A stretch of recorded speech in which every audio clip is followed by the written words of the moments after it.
সময় কম। শীতকালের breaking news, ঠিক আছে। শীতকালের ব্রেকিং নিউজ। ठीक है শীতকালের নতুন নতুন খবর পেতে ভোগামারা চ্যানেল 24 চোখ রাখুন।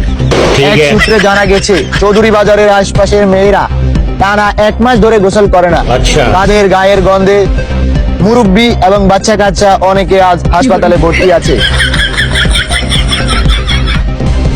আরেক সূত্রে জানা গেছে এক মেয়ে টয়লেটে গিয়ে হাঁকু করে না মুছে ঘরে চলে এসেছে।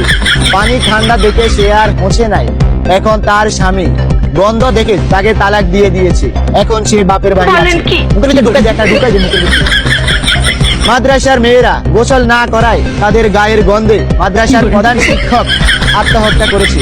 তাই সকল মেয়েদের অবগতির জন্য জানানো যাচ্ছে যে তোমরা ঠিক মতো শীতকালে গোসল করো এবং আমাদের সমাজ ঠিক রাখো, না হলে তোমাদের বিরুদ্ধে আইনগত ব্যবস্থা নেওয়া হবে। আচ্ছা। এরকম আরো নতুন নতুন ভিডিও পেতে আমাদের ভোগামারা চ্যানেল 24 চোখ রাখুন। আমি সাংবাদিক মোহাম্মদ ভোগামারা তানজিদ হোসেন।